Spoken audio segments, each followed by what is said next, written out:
Hello, everyone, and welcome. We are going to do this conversation with Megan Gogerty. Super happy to have you here with us, Megan, and Carrie Cocoon, who played the part of Agatha in the show. If you indulge me for 1 second, I'm going to just check, make sure that all the audio and everything is working on our screen. But in the meantime, Megan, if you don't mind giving us a quick introduction to yourself. I don't know.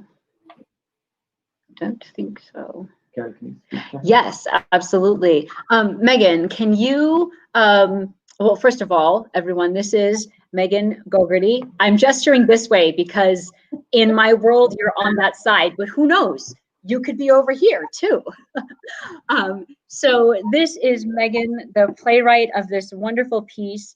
And Megan, why don't you, rather than me just read your bio, why don't you tell us a little bit about yourself and how you got into this crazy world?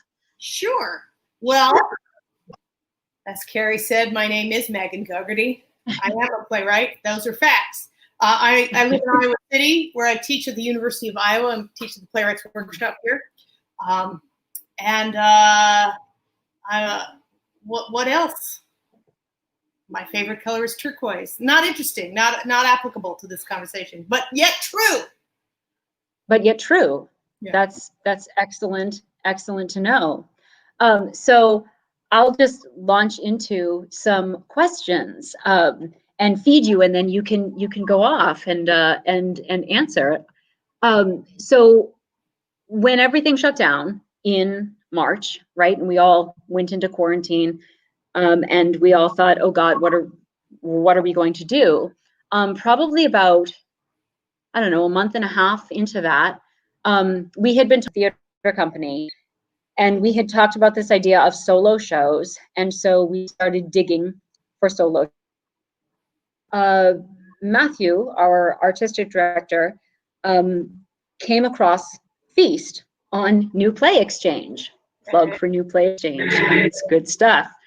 And so he downloaded it and read it, and I remember him saying to me, "Oh my God, you need to read this." And he actually read me a couple of quotes from the play, in particular, actually, the times that she references virus, because of course, virus reads totally differently now in this time, but the play you only wrote it, I'll say, in 2019.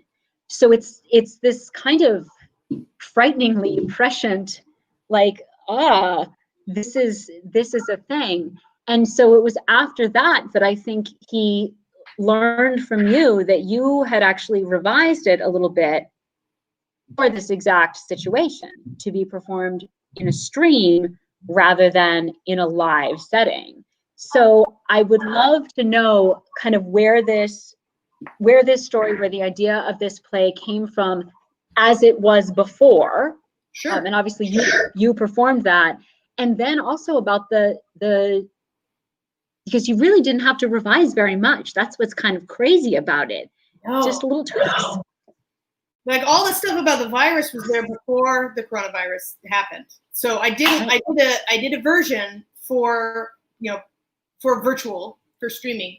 But the biggest change between the original draft and the virtual draft is location. The original draft, she is having a dinner party, and the theater is a table, and people sit at the table, and there's food on the plates, and wine is served, and we're eating dinner. But then post-pandemic, that's impossible for about 19 different reasons.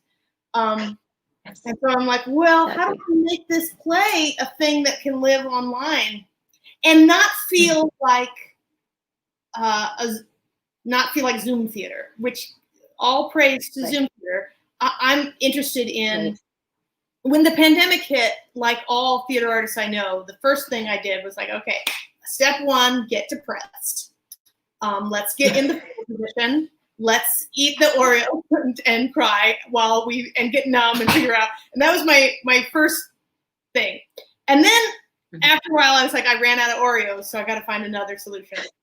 And I thought, well, what can we do right now? And I actually made a small piece locally here in Iowa City called The Tether, which was a solo play designed for an audience of one household to be performed on a lawn or sidewalk. So I went around ultimately to about 30 different households in the spring and did my show. And that taught me so much about this moment and our art form. And one of the things that it taught me is what we need more than anything, and what theater does better than anybody, is connect through the imagination, right? This idea that theater doesn't happen on the stage and it doesn't happen on the page. Theater happens in the minds of the audience. And so the art of theater is about getting a group of people to collectively conjure the same thing in their minds.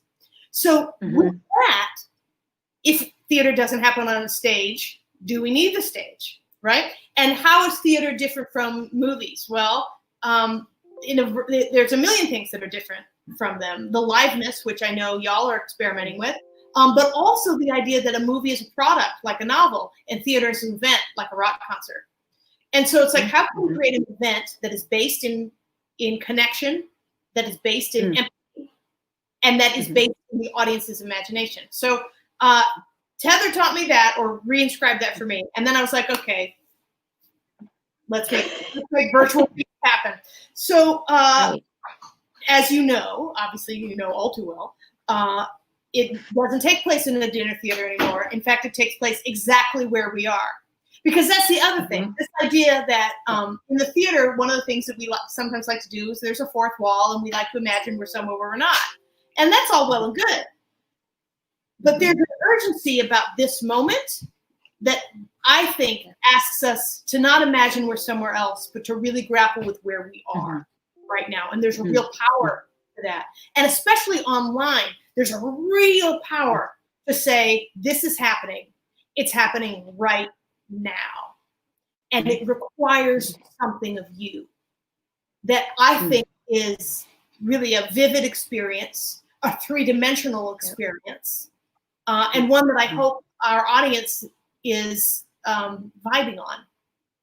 So those were the things I was thinking about as I went into this new draft. And so it's like, okay, well, she's going to be online then. She's going to reach out to us. And in fact, there's a logic there that Agatha would want to come online for all of us, right? This idea of like, why should I talk to 30 people or 100 people when I could talk to 6 billion? Because she just assumes that, of course, naturally, everybody is logging into this show, naturally. So yes, those are my thoughts. Yeah. You asked no, I love where the play started. For me, the play started from a place of reeling. 2017 was a really hard year for me and for everyone I know. I don't know if you follow the news, but we had a president get elected that I didn't care for. And I found his presidency to be very alarming and concerning.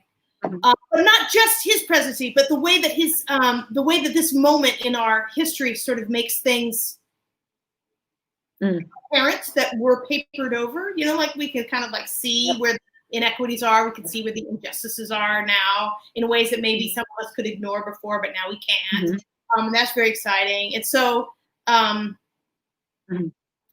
wanted to write a play that sort of addressed those feelings, and also the feelings of, you know, the really competent woman who's really great and yet fails and has to live with that failure. You know? I was really struck by images of Hillary Clinton wandering the woods of Rochester, New York in her, you know, little hat zip, having to like deal with like, what do I do now? So anyway, those were some thoughts. That's interesting because Matthew has joined me clearly in our little screen. It's interesting because Lady Macbeth and her pal Megan deals also with some of those same issues. That notion of what does it mean to be a powerful woman? What does it mean to be that type right? One of the things that I love about that script is that it is really asking us to say, what the hell is type, right? Because type is such a thing in theater. And so that play becomes this wonderful exploration, not only of type, but it certainly reads as very autobiographical. And we get a huge look into the world of stand-up comedy and the world of, what is it like to be a woman working in what is generally considered a man's field. So I'm interested to know, about the play, because when I read it, I thought, oh, this is so great. In part because I love the retellings of Macbeth, like the short version of just the little bits that you need to know to get you through this moment that we're talking about. And the exploration of magic in theater.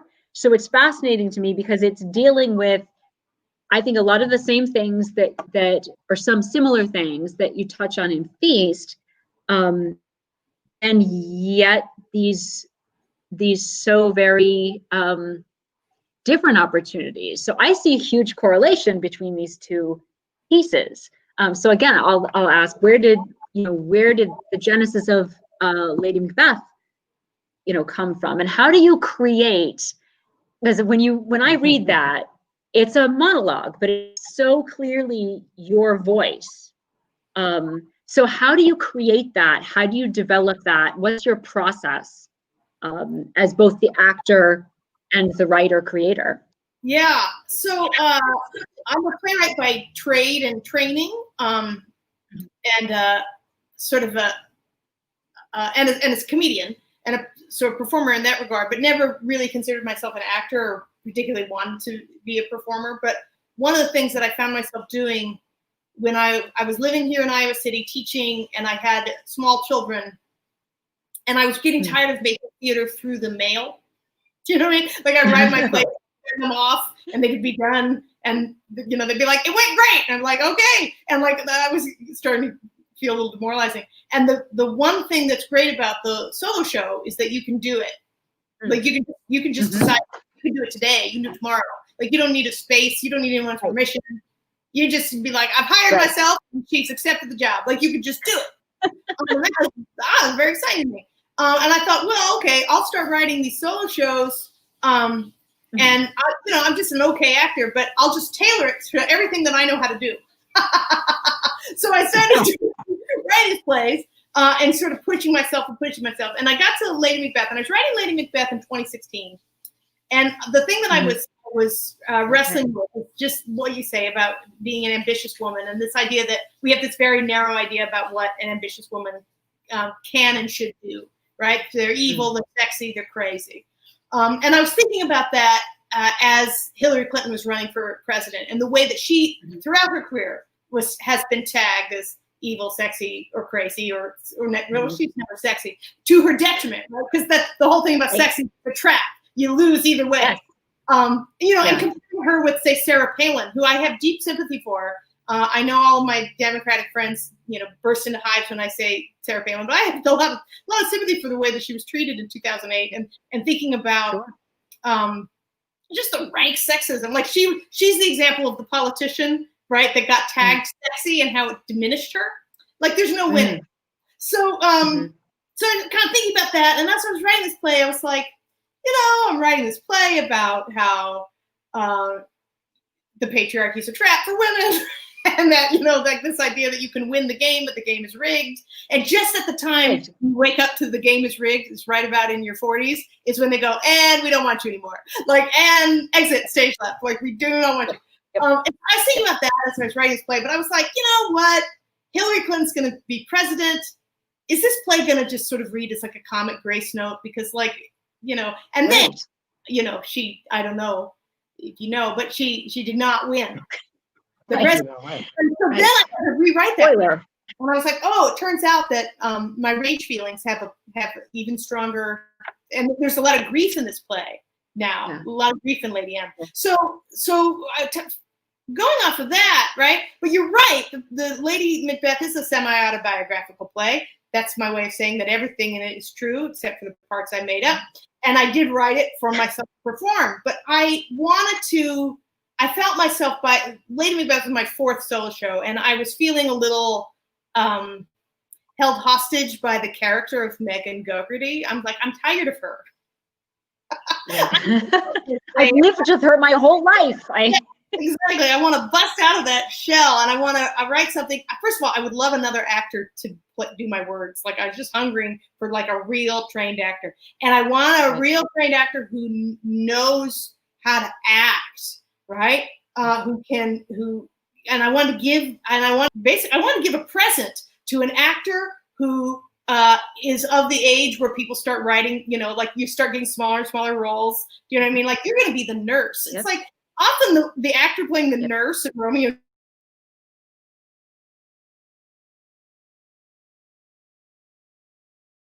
weird ideas, right? And so I was like, there are these extraordinary actors who deserve more stage time, and that is an untapped resource in the American theater. So I want to write a play that an actor could just really sink their teeth into. They can go sort of all over everywhere. Let's write it in point first. What the hey? Let's write it, let's make it really visceral, full of magic and full of vulnerability, and let's kind of do all that. So I wrote Feast that way, and it was very freeing for me, very liberating to break out of Megan Gogerty. And I didn't expect to perform it myself. It wasn't my intention. But my home theater was like, we'll sell more tickets if you do it. And I was like, you're singing my song. So I ended up doing it. But the whole time I was doing it, I was like, this is very nice, and I can't wait for a real actor to do it. So enter you. Thank you, Carrie. To have it in hands. Thank you. It is a gift. It is truly a gift. And I always say that we certainly believe at our company that the sign of a good play is that it asks more questions than it answers, which I think, I believe that this does. She's not wrong. She's not always right, but she's not wrong. And where's the balance, and how far do you go? And one of the things I love about this script is that it also, to me, a good script is a sign of that is that you can keep reading it and reading it and reading it and reading it and still find things in it, little things or sometimes big things. You're like, how did I miss that? But it's very rich. One of the things that there's just, again, it's kind of scary, Megan, how prescient this piece is. The death of the sun standing up to speak, to argue diplomacy, to be killed by people who are not interested in diplomacy or rightness or wrongness or who deserves to be there. That's especially coming out of this summer. That's amazing. And so I'm also, full disclosure, I am a classics major. So I have really deep knowledge of the Greek epics. I've read Beowulf, of course. But I was like, oh, Beowulf, I know that story. Or do I? I think I don't, because it's this opportunity to look at a story that we know well from another side, which is also a Lady Macbeth. There's a great line where you cite Macbeth himself has 652 lines, but Lady Macbeth has like 275 or something like that. Yeah. And so she's this hugely important character, and she is this character in literature and most definitely in the theater world. I mean, Lady Macbeth is like the desired resume credit. Grendel's mother, everybody knows, right? They're very familiar with Beowulf and Grendel's a monster, and oh, Grendel's mother is a bigger monster. And it's Angelina Jolie, right, who plays that in the horrible movie. But like that's Yeah, it's a thing. But this notion of taking things that we know and flipping them just a little bit so that we're looking at it in a different way. That's how Megan and I had the luxury of having the opportunity to have a long conversation before we started, and we were talking about Housebroken. And I said, Housebroken is very much, for me, that same thing, taking something that we think we know and really inviting a nice, long look at it. And that means that sometimes we're going to see things we don't like. But Housebroken is also really funny.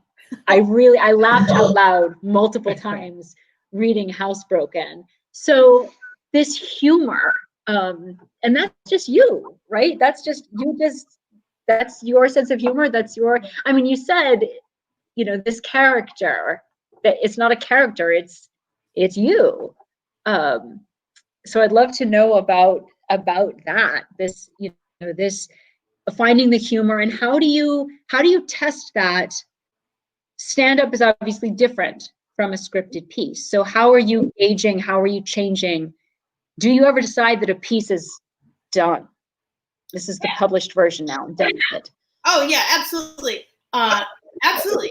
There's a point in the development process when I start developing a work, and there's a point, I have several readings, talkbacks, and there's a point where I'm just really hungry for that feedback. And then there comes a point when everyone's notes become predictable and irritating, and then I go, oh, the script's done. It doesn't mean that it's perfect, but I'm done writing it. Right? Like, whatever flaws are in it are now part of their charm, because I'm finished. Right?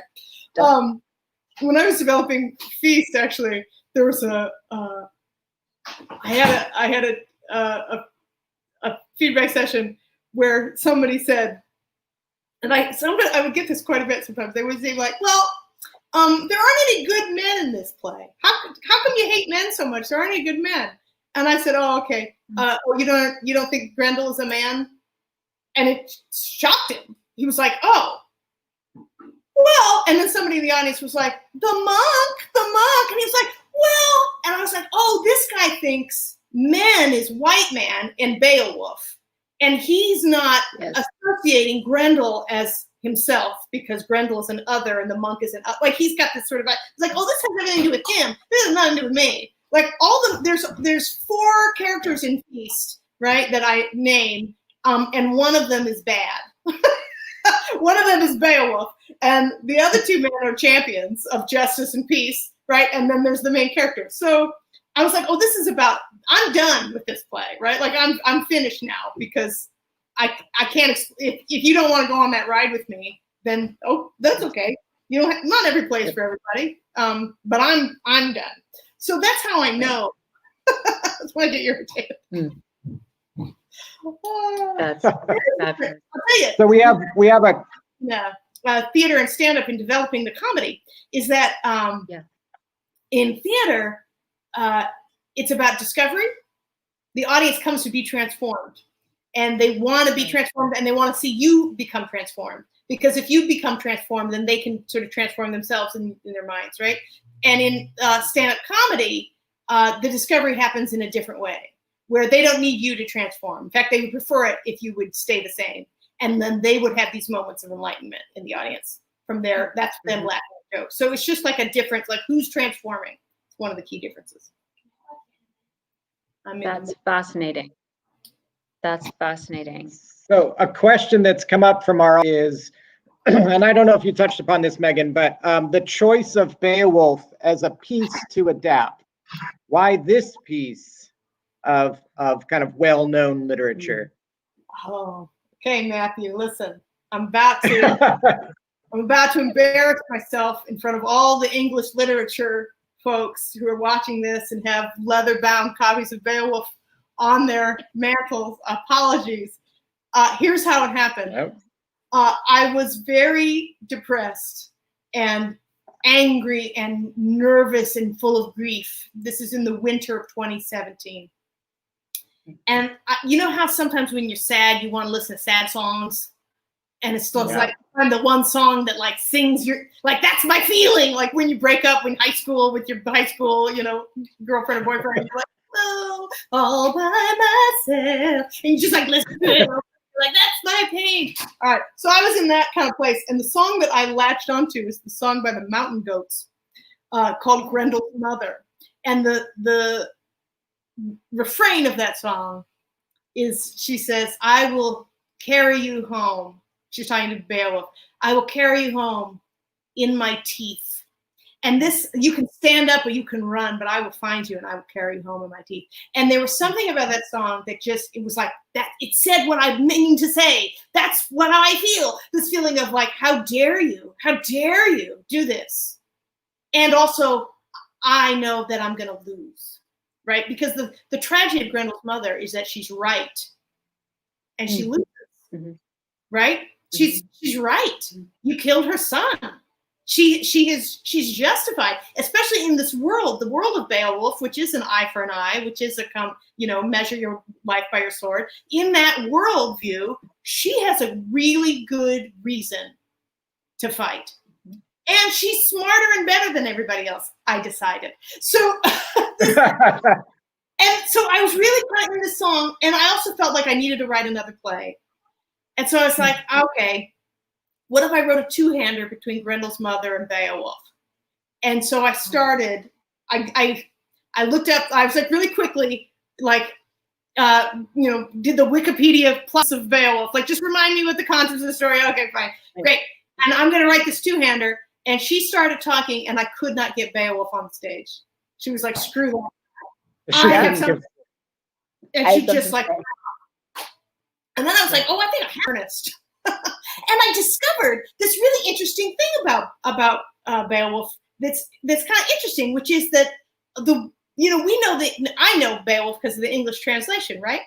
But there's some debate. Translation is a very political act. And the story has been sort of through the lenses of the translators. And there's a word in the original Beowulf that's used one way when applied to Beowulf and used another way when applied to Grendel's mother. And the way that it gets translated with Beowulf is that he's the hero.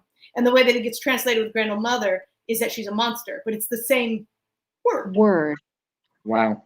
You go, oh, interesting. What if the word is actually, supernatural?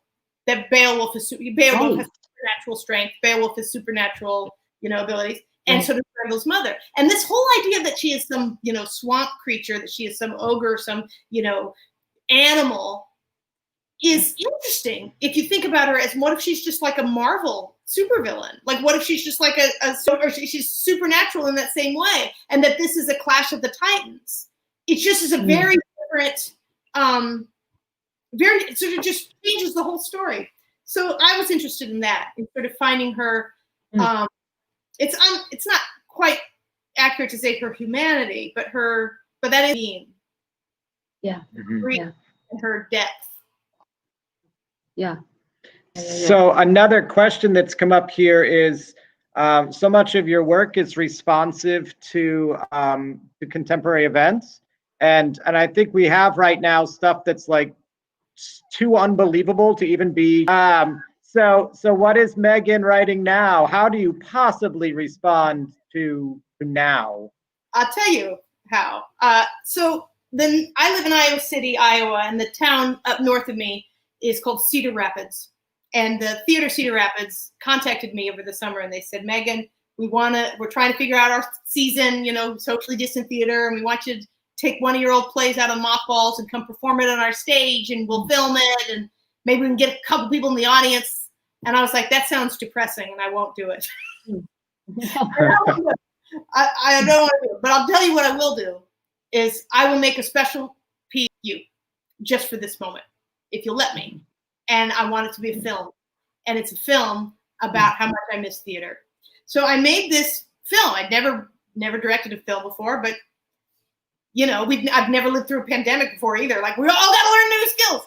So I wrote this. It's called Feel Better. It actually drops next week, and it's a movie, but it's a movie about theater, and it's a movie about this exact moment, which is comedian Megan Gogerty, conveniently played by me, goes to this beautiful empty theater. Theater Cedar Rapids is gorgeous. It was built in 1927. It's one of those beautiful theaters.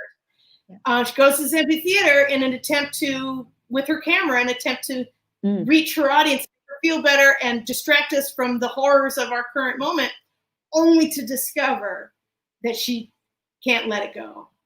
And is the anxiety of this present moment of, Iowa's a COVID hotspot, it's corn, soybeans, COVID-19. That's our reality right now. And we've had just a terrible failure of leadership just all the way through. And it's not partisan. It's just bad leadership all the way down, and the way that has abandoned our citizenry. And so I want to talk about that. And I also believe for my is taking this mythology, right? This crazy world where there are rules, but they're not the same rules that we live with, and mythologize it and make it supernatural and yet so very real and truthful. And that's what Buffy is. And I'm glad that we share the appreciation for that. It is awesome. So thank you. Thank you